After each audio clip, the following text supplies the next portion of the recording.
I even phoned Dylan. I was like, Dylan, I don't know why you're taking this fight, you know, because this kid is on fire right now. And he's getting better and better. It's not like he's going backwards, he's going forward. One of the reasons he is taking it is that Moses is WBO #1 at the moment, so that there's some kind of light at the end of the tunnel for Dillian taking that fight. Ain't no light at the end of that tunnel. I agree with you. I think wrong. It's dangerous, and the board are now in a situation where they think shit. So I don't know how they're going to deal with that. Yeah, I think it's a mismatch on paper. Of course it is. It's a fella that won a British title at welterweight, who hasn't boxed for a long time, against a faded. Derek Chisora is urging Dillian Whyte to pull out of the fight with Moses Itauma, and this isn't empty talk. Chisora understands the danger Moses brings: raw power, lightning speed, and ruthless finishing ability. He's not offering a cautious suggestion. He's telling Whyte to avoid what could be a career-ending night. You want to be a killer? You hang out with killers. You train like a killer. Remember that. There's a layer of humor in his delivery, but Chisora's tone reveals his conviction. "Don't put him to sleep too badly" isn't a throwaway line. It's a forecast disguised as a joke. He's picturing a short, vicious contest, 4 rounds at most. Anything longer means something unexpected has happened. I messaged Moses. I'm like, Moses, just fight him, but don't put him to sleep that badly. But when Dillian Whyte hears this, he doesn't retreat. He fires back with sharp defiance. Yet, hidden between the lines is the image of a man stepping into the flames without testing the heat. Calling Chisora delusional might score a headline, but it won't change reality. Moses Itauma is the sort of opponent who can turn a career into a cautionary tale in one night. People should be glad that a young man has fought the guys he fought, done what he's done.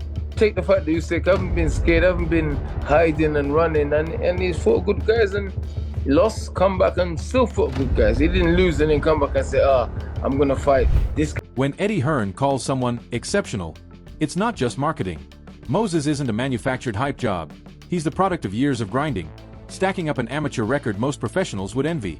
Hearn's praise isn't fluff. It's a subtle warning to anyone mistaking Moses for an ordinary prospect. Moses is an exceptional talent. You know, he's been in the game a long time. He's got a very, long-standing amateur record and pedigree as well. Then comes a twist.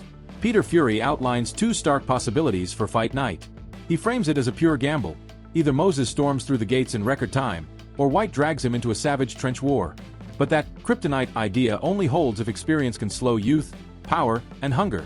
And right now, Moses looks like a man nothing can slow. It could be a quick night for Moses Itauma, or it could be a banana skin where he's in for a war and he could get dragged into deep water. Either way, it's good for Itauma because we're going to see what he's all about, or is he going to have another quick night? We have to see. Or Dillian Whyte could think to himself, yeah, he could be kryptonite for Itauma because he is. Liam Smith isn't merely picking a winner. He's practically telling Dillian Whyte to avoid the beating. Moses wins and wins well, means a fight that's neither close nor competitive, a risk unworthy of a fighter whose prime is behind him. From a veteran who's faced killers, that's not idle talk. Moses Itauma isn't just skilled, he's a rare heavyweight who combines alarming speed with fight-ending power. Whyte's pride might lead him into the ring, but pride doesn't block uppercuts. Smith's polite phrasing can't mask the truth. This could be Moses' showcase and Whyte's downfall. I like Dillian, but I think Moses wins and wins well. I think he's a class act. I think Dillian's best days are probably behind him. And I think he's a special talent, Moses, so I think Moses wins. Frank Warren's message is blunt. Moses isn't just an early round puncher. He's dangerous from start to finish. The one time he went the distance, it wasn't against a pushover. It was against a man who could still take you out in the 12th. That's bad news for someone like Whyte, who's had stamina lapses and been caught late before. If Dillian thinks he can weather the early storm and take over, Warren's reminder ends that idea fast. Moses doesn't fade, he stalks. This is the kind of full-spectrum threat you don't walk toward unless you've got an iron chin and a perfect plan. The smarter play? Walk away now, because Warren's basically saying there's no safe road to victory. The distance once, but I'm talking about with somebody who doesn't fiddle around, somebody who actually would like to get in the latter rounds and is capable of knocking people over. He's a puncher, you've seen him do it, and he's done it with world-class fighters. Johnny Nelson, never known for sugarcoating, piles on to Whyte's dilemma. He tries to frame it as a good matchup, but the real word here is gatekeeper. In boxing, That's code for a guy meant to test prospects, not beat them. And if that's Dillian's role now, Moses Itauma is the worst prospect to test. The hunger, the speed, the skill. It's a storm that swallows gatekeepers and turns them into stepping stones. Nelson knows Whyte will fight anyone, but that's the issue. Some fights aren't worth taking just for pride. If Whyte wants to avoid being the poster boy for Moses' rise, Chisora's pull-out advice suddenly sounds like the smartest plan in the room. Changing until that new star establishes themselves, so just wait and see, but it's exciting. What do you make of Itauma versus Dillian Whyte? It's a good fight. Dillian Whyte likes to fight. He'll have the tear up. Yeah. You know, you can't test this man's cojones. You know, he'll fight anybody and everybody. So with Dillian doing that, you think, you know what? You know, it's a good fight, good testing fight, and like, you might be getting... Peter Fury's frankness is striking. Even if it's not what Whyte wants to hear, both outcomes put Moses ahead. If it's quick, Moses makes a statement. If it's a war, Moses gains experience while Whyte takes punishment. The kryptonite theory works only if experience can beat raw talent. And right now, Moses' momentum feels untouchable. In deep water, he's proved he can swim with sharks. In quick fights, he can shut your lights out before you've settled in. For Whyte, there's no scenario that leaves him better off than before. Fury's breakdown might sound fair, but beneath it is another polite nudge saying, step away before this turns ugly. It could be a quick night for Moses Itauma, or it could be a banana skin where he's in for a war and he could get dragged into deep water. Either way, it's good for Itauma because we're going to see what he's all about, you know. Or is he going to have another quick night? We have to see. Or Dillian Whyte could think to himself, yeah, he could be kryptonite for Itauma because he is. Gareth A. Davies points to the only ground where Whyte might have a chance, the mind. He suggests Whyte try rattling Moses at the press conference, getting under his skin before fight night. The snag? Moses doesn't look like someone who crumbles under pressure. He's been prepared for the spotlight and thrives in it. Gareth's mental warfare approach feels more like desperation than strategy. Because when the first bell rings, the talk disappears, leaving two men and a handful of consequences. And for Whyte, those consequences could be harsh. This isn't just a risky fight, it's one where Moses holds every physical edge, all the momentum, and the hunger of a fighter on the rise. If Whyte's only hope is mind games, that says it all. In the ring, Moses is favored to dominate. The safest move? Take Chisora's advice and walk before words turn into punches.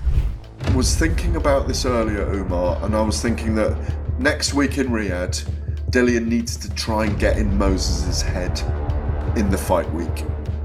And that might mean an aggressive assault at the press conference. It might mean... Buddy McGirt digs into the mindset Moses brings to this fight, painting a scene straight from a war movie. Bullets flying, smoke in the air, grit and guts on full display. That's how Moses Itauma is approaching this bout. It's not just another date on the calendar.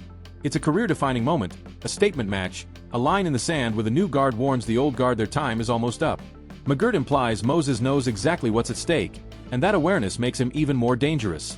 He won't underestimate Whyte, won't ease up, and won't give him a second to breathe. Dillian has fought his share of wars, but that's the problem. Wars take their toll. His body's been battered, his chin tested and cracked, and his reflexes dulled against a young, sharp, and relentlessly determined Moses. This shapes into a hunt. McGirt's words should flash red for Whyte. This isn't a man showing up for a payday. Moses is here to make a statement, and that statement might read, "There's a new king in town." Because I think he understands the importance of this fight. I mean, what it means to him in his career. So, you know, it's all about now going out now, and it's like all about bullets and gun smoke. Even Whyte's own camp talks about his potential, but only if everything goes perfectly. That's the catch. His manager frames victory as a huge if, because against Moses Itauma, perfection isn't a bonus, it's the only way to survive. Mental toughness matters, sure, but it only stretches so far when the miles are on your body and your opponent is younger, quicker, and sharper. Getting it right on fight night means zero mistakes. No dropped guard, no mistimed jab, no sloppy footwork. Moses punishes every lapse. The trouble is, Whyte's career shows he's human, and humans crack under pressure. Moses feeds on those cracks. His style built to end at the moment an opening appears. So while his manager's faith is admirable, it's also optimistic. Going 12 flawless rounds against a powerhouse like Moses is like crossing a minefield blindfolded. One wrong step and it's over. That's why Chisora's pull-out advice sounds wiser every time someone else weighs in. I believe if Dillian gets it right, he can beat any heavyweight in the world. You know, he's another fighting man that believes in himself, and is mentally very strong. Mentally very, very strong man. He just has to get it right on the night. And this is the heavyweight business. You know, the fact that he'll be the underdog, that will motivate him and push him to do what he knows that he can. And that's Tyson Fury's "maybe it's too early" is the closest thing to hesitation anyone's voiced about Moses. But even then, he calls him a very good fighter, who soaks up knowledge like a sponge. That's the hallmark of champions: learning, adapting, and improving with every round and spar. If it truly is too early, Moses will use that as fuel for his growth. And remember, Fury has shared the ring with the world's best. If he's impressed by Moses, that should sound alarms for Whyte. Praise for Moses' sponge-like learning means any plan you bring can be figured out mid-fight and dismantled fast. Maybe dangerous? Absolutely. Combine raw talent with rapid adaptation, and you've got a nightmare opponent. For Whyte, this isn't just a gamble. It's stepping in against a man who sharpens himself with every punch you throw. Interesting to see how much that Dillian Whyte has left. And could this be potential? I think it does have the potential to do what Martin McCauley did to Jared Anderson.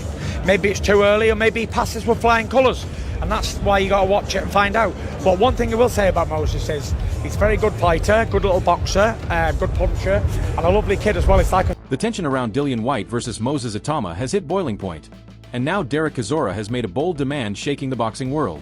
This isn't casual commentary. He's telling Whyte to pull out entirely. His reasoning is grounded in both strategy and respect for the sport, warning that Whyte risks too much against an opponent with Moses's unpredictable power and relentless pressure. Chisora argues Whyte's style, which sometimes leaves him exposed to heavy counters, plays into Itauma's hands, potentially leading to a damaging loss that could stall his career momentum. It's more than tactics though, it's layered in rivalry and shared history, where emotions run hot and every move is dissected.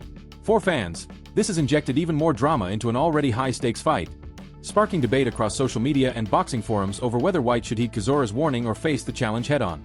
This moment underlines just how high the stakes are, not only in titles or rankings, but in pride and legacy. Whatever Whyte decides, the boxing world will be watching, knowing this fight could redefine careers and reshape the heavyweight landscape. And Chisora's call? It's not just about one night, it's a message to the entire division. Be smart, be ready, and never underestimate a fighter like Moses Itauma.